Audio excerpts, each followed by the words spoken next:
Hello friends, আসসালামু আলাইকুম। Foodie tasty cooking M থেকে আপনাদেরকে স্বাগতম জানাচ্ছি। আজকে আপনাদের জন্য আবারও নতুন একটা রেসিপি নিয়ে এসে হাজির হয়ে গিয়েছি। এই রেসিপিটা হচ্ছে মাটন মোগলাই পরোটা। মাটন মোগলাই পরোটা খেতে অনেক মজাদার, সাথে যদি থাকে চিলি সস অথবা টমেটো সস তাহলে তো কোনো আর কথাই নেই। বন্ধুরা চলুন কথা না বাড়িয়ে দেখে আসি পুরো রেসিপিটি। আমি এখানে আলু কিউব করে কেটে নিয়েছি এবং মাটন নিয়ে নিয়েছি। দেখুন আলুটা একবারে কিউব করে কেটে নিয়েছি আর মাটন নিয়ে নিয়েছি কয়েক পিস রান্না করা, সিদ্ধ করা। বন্ধুরা, একটা ফ্রাইং প্যানে আমি তেল দিয়ে দিলাম অল্প একটু এবং এখানে আলুগুলো দিয়ে দিলাম। সাথে দিয়ে দিলাম একটু লবণ, দিয়ে দিলাম একটু মরিচ গুঁড়ো, দিয়ে দিলাম একটু হলুদের গুঁড়ো এবং সাথে দিয়ে দিলাম একটু জিরে গুঁড়ো।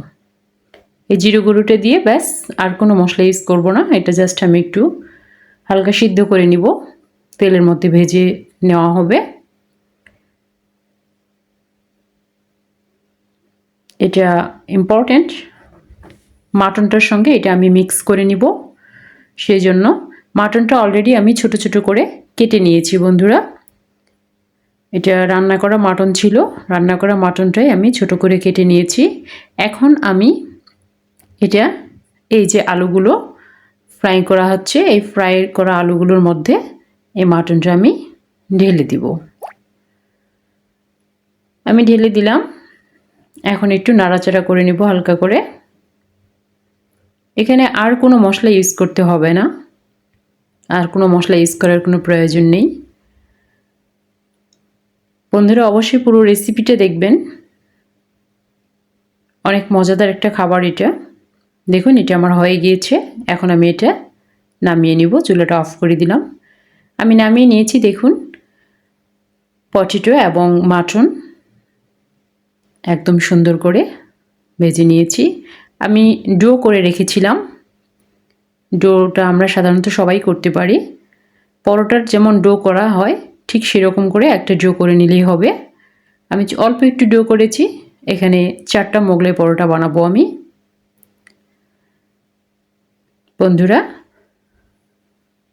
রুটির মতো করে বেলে নিতে হবে। এখানে অল্প একটু তেল দিয়ে দিই আমি। অল্প একটু তেল দিয়ে দিলে খুব সুন্দর বেলা হবে। দেখুন একবারে খুব সুন্দর করে বেলে নেওয়া হচ্ছে। ব্যাস রুটিটা বেলা হয়ে গেছে। এখন আমি একটা ডিম ফেটি করে রেখেছিলাম, সেই ডিমটা প্রথমে একটু মিক্স করে দিব। চতুর্পাশে মিক্স করে দিয়ে সুন্দরভাবে লাগিয়ে দিয়ে আমি এখন যে আলু এবং মাটনটা ভেজে রেখেছিলাম সেটা দিয়ে দিব। একটু ছড়িয়ে দিতে হবে মিডিলে, জাস্ট মিডিলেই শুধু দিতে হবে। এবং সাইডগুলো বন্ধুরা দেখুন খুব যত্ন সহকারে দেখবেন, এভাবে করেই পাল্টিয়ে দিতে হবে। মিডিলটা যেন সুন্দরভাবে জোড়া লাগে এবং সাইডগুলো যেন জোড়া লাগে, একটু টিপে দিতে হবে সাইডগুলো,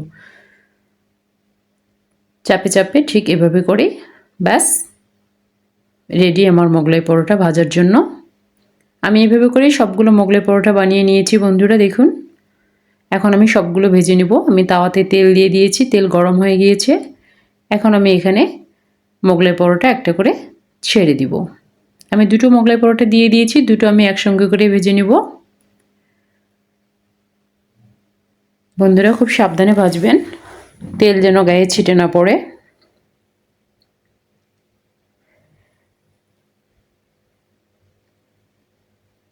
আমি এটা এখন উল্টিয়ে দিব। এক পাশটা আমার হয়ে গিয়েছে। দেখুন খুব ক্রাঞ্চি হয়েছে, দেখতে আসলে অনেক সুন্দর লাগছে।